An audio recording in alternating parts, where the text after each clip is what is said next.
você de volta, que está acompanhando conosco essa nosso bate-papo nos textos de Paulo aos Coríntios. A gente pode voltar para o assunto que está no início do capítulo 6, né? Que é a questão do direito da igreja a fazer julgamento para com as pessoas de dentro da igreja. Que a gente vai ver que vai estar ligado com isso ainda. Exatamente. Né?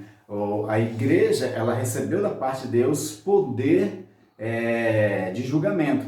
Aí tem aquela ideia, por exemplo, do ligar e o desligar. A igreja tem total poder disso. A disciplina é isso, de ligar ou desligar o membro ao corpo de Cristo. Como já foi salientado, a questão é a igreja, não é um pastor, um ministro. É a igreja, sim. Aqui no caso ele convoca a assembleia, então é meio congregacional o negócio. Mas também isso, quando a gente pensa nos governos presbiterianos, que também tem embasamento bíblico, é o quê? É um concílio que determina, não é uma ou outra pessoa. Que representam, né? São modelos representativos, né? E aí dentro desse poder que é dado à igreja de julgar, aí Paulo ele vai criticar a igreja de Corinto, porque estava acontecendo um litígio entre membros da igreja, eles não queriam lidar com esse tipo de assunto e resolveram ir para os tribunais humanos. Civis. Civis, né? E aí Paulo diz assim, vem cá, se vocês vão julgar os anjos, por que vocês não têm o poder de julgar uns aos outros? Porque essa ideia de julgar os anjos é do juízo final, mas o que ele trabalha, né, aqui é tipo assim, ó, vocês no futuro tem coisa muito maior. Exatamente. Ou seja, ele vem mais uma vez apontar essa doutrina fraca, porque a verdade é a seguinte, ó, peraí. Tá falando aqui que vocês, na verdade, assim como os não crentes, vocês não podem julgar os não crentes, vocês têm a obrigação de julgar os crentes. Exatamente. E vocês nem isso estão fazendo. E aí ele trata como um absurdo sair da igreja para solucionar a demanda de uma exigência de algo que estava acontecendo entre dois irmãos da fé. Aqui tem uma questão um pouco interessante, que eu estava pensando aqui. Às vezes a situação que alguns líderes se encontram, às vezes, dentro das suas igrejas. Talvez medo de perder membro, talvez não querer entrar num conflito com certas pessoas. E aí, tipo assim, para lavar as mãos, meio que, não, deixa lá, vai para um tribunal lá fora. Isso é um problema sério porque às vezes tem muita liderança, às vezes, que estão dentro dessa situação. Vamos jogar as cartas às claras, né? Por exemplo, tem pastores, lideranças de igreja que às vezes têm medo de julgar certas pessoas pelo seu poder aquisitivo. Porque a família é influente no conselho, na hora da assembleia tem mais voto do que o outro, a família. Ou porque certos membros da igreja meio que dominam a igreja pelo tempo que está lá, por N fatores que a gente sabe que existe de verdade. Então, às vezes, certas lideranças ficam com esse receio de julgar seus próprios membros, porque a gente com medo de se sabe queimar com essas pessoas. Até porque assim, a gente sabe de vários históricos de pessoas que compraram essas brigas e que realmente entenderam que era necessário ser feito isso e foram taxadas de coisas assim inomináveis, que foram julgadas nos seus concílios por influência de famílias e pessoas. Então assim, a gente tem dos dois lados. Quando não chega a esse extremo, acontece de essas famílias tirarem o pastor da igreja. Tira o pastor, entra num sistema de vingança, de revanche. Exatamente. Porque o importante é a gente colocar aqui, dentro dessas questões de disciplina, eu acho que uma coisa assim que Paulo deixa, na verdade, por trás de tudo isso, é o orgulho das pessoas. Orgulhos feridos. Isso. Porque o que acontece? Ele vem com a ideia de sofrer, da ideia principal de sofrer-se o dano. Ou seja, a gente não sabe exatamente qual era a questão, mas vamos imaginar que seja algo que um irmão tinha razão e outro não. E esse que tem razão, apesar de ter razão, qual é a ideia da comunidade? Você toma para si, o princípio da comunhão diz o quê? Você toma um prejuízo para si. E essa pessoa, não vou tomar um prejuízo. Eu quero de volta, eu quero o meu dinheiro, eu quero que a pessoa se retrate, enfim. E aí o que acontece? De um lado você tem alguém que tem razão e quer realmente mostrar que tem razão, e aí você tem alguém que não tem razão, mas que também, ao invés de assumir-se, realmente eu errei, agi mal, né, não foi bem isso, enfim, essa pessoa também cheia de orgulho também não assume. E aí nós temos aí o confronto. Basicamente o que ele vem falar é essa questão, né, dessa falta de humildade, né, de falta de comunhão dentro da igreja. E aí você tem aquele cara que tem razão e não quer abrir mão da razão, e aquele que não tem razão, mas também não assume que não tem razão.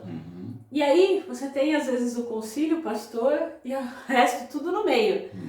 E aí você vê que na verdade sempre é uma luta de orgulho, de egos feridos, porque eu não merecia isso, porque aquilo, ninguém assume para si o prejuízo. Exatamente. E isso que é, assim, seria o princípio da comunidade cristã. Né? Até eu costumo dizer, vou pensar numa questão simples, de um irmão que empresta dinheiro para outro irmão. E aí o que acontece? O irmão não paga. Aí a pessoa vai lá, pastor, eu emprestei para fulano não me pagou. E aí você fala assim para o meu irmão, você pensou em emprestar esse dinheiro, mas você ia precisar dele? Eu ia, porque eu tinha que pagar tal coisa, então você emprestou errado. Já emprestou errado, porque se você tinha esse dinheiro para usar para algo específico da tua família, emprestou para o outro, você já agiu errado. Segundo, a Bíblia diz que quando você empresta algo a alguém, você não deve esperar de volta. Exato. Ou seja, você sofre o dano, você sofre a injustiça.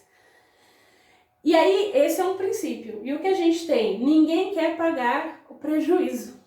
Então, essa questão, eu estou dando esse exemplo simples para ver se fica mais fácil da gente entender qual é a ideia aqui do apóstolo. Olha, ninguém quer assumir o prejuízo, ninguém quer assumir a injustiça, e ao invés de vocês se submeterem e resolverem essa questão entre vocês, seja eu estou certo, mas eu abro mão disso, ou seja, eu estou errado e peço perdão, não sei como eu vou poder fazer para resolver tal circunstância, mas se submeter à disciplina, à autoridade, enfim, seja lá o que for. E como ninguém se acerta, o que eles fazem? Aí também a liderança, mais uma vez, dá um passo para trás. Não vou entrar nessa treta. E aí vão para os tribunais comuns. E aí vira o quê? Vergonha para a igreja. Porque o irmão não só perdoa o outro, o irmão foi orgulhoso. Então tudo isso que está em jogo na questão. E isso é o segundo dano que é gerado dentro agora do corpo inteiro. Exatamente, sem contar o primeiro, né, do egoísmo em si, da falta de perdão. O segundo dano que a igreja toda sofre é esse mau testemunho de um problema interno e para a esfera externa. Né?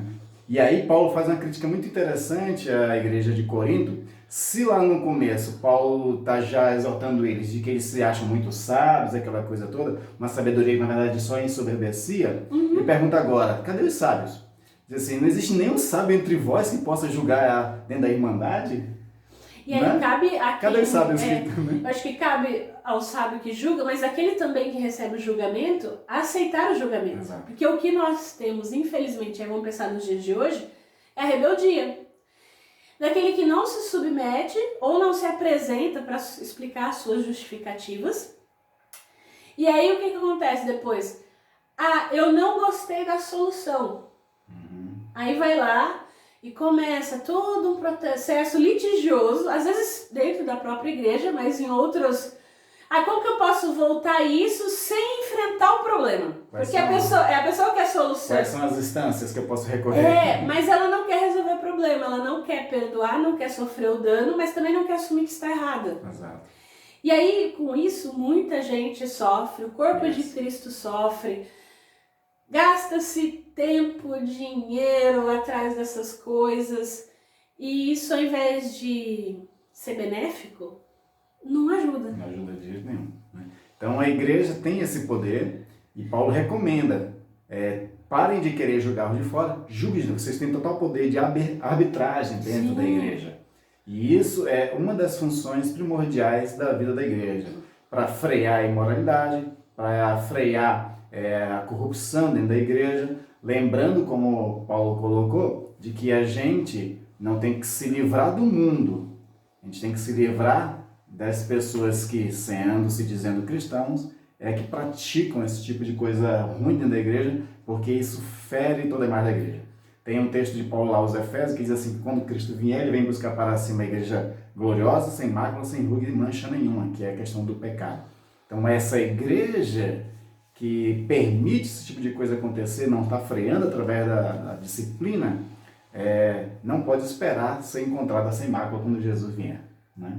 Sim, infelizmente a gente vê através disso mais divisões. Na verdade você vê que tudo, como Paulo vem trabalhar questões dentro dessa carta que são muito evidentes desde o início, e você vê o desdobramento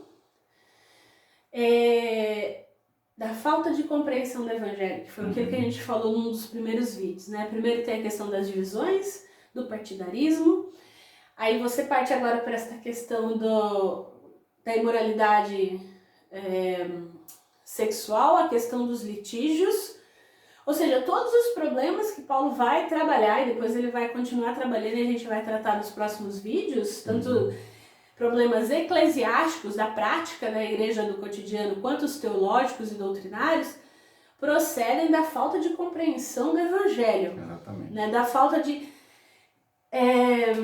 eu diria assim, da falta realmente de interiorizar e viver o evangelho. Porque Paulo deixa claro, olha, vocês foram regenerados, vocês aceitaram a palavra. Quando eu cheguei aqui, falei, né, vocês receberam isso com fé, mas agora precisa fazer as correções. Isso que é maravilhoso na palavra de Deus, porque às vezes a gente sempre canta, né? Vem como você está para adorar. Mas Deus, ele é tão maravilhoso que ele não nos deixará como nós estamos, porque como nós estamos, é muito tudo isso.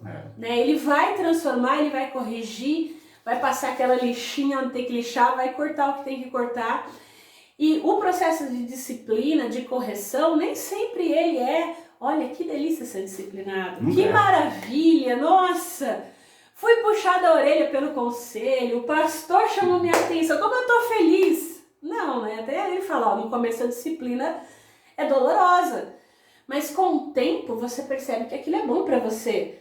Quando a pessoa diz, olha, você tem esse dom, você tem esse chamado, mas nesse momento você tem que esperar um pouquinho mais. Senta um pouco, escuta um pouco, ora mais um pouco, busca Deus mais um pouco, e a gente vai avaliar como vai ser o seu procedimento dentro desses próximos tempos, como que a gente vai trabalhar. Isso é bom, e a gente às vezes não enxerga isso, mas a gente precisa entender que isso faz parte do ser igreja. Isso. Né? Então a gente não pode ignorar. E o que ele vem falar é realmente uma direção de todas essas questões. Isso. Quais são os próximos problemas que Paulo vai ter que enfrentar e quais são as recomendações que dá? Continue conosco, acompanhe os próximos vídeos. Se você tem gostado dessa série, curte ela e compartilhe para que outros amigos seus também sejam abençoados, conhecendo mais aí o background, né, daquilo que está por trás dessa carta que vai ser escrita aos Coríntios. Até a próxima.